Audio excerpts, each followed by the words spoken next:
at the entrance, the mouth of the creek here, in that general vicinity, there are still some Sydney rock that didn't get affected by the virus and survived. It does to make a serious industry on those few remaining oysters, and the fact that the virus has come into the river is too risky, hence the Pacific. So you can still get them, and they're delicious. So you tell me you can still get Sydney rock oysters? Absolutely. Whereabouts? In Brooklyn. Are they grown in this area? Yep. Yep.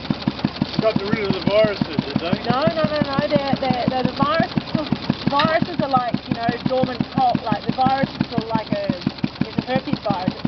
It could be lay dormant. Yeah. And there were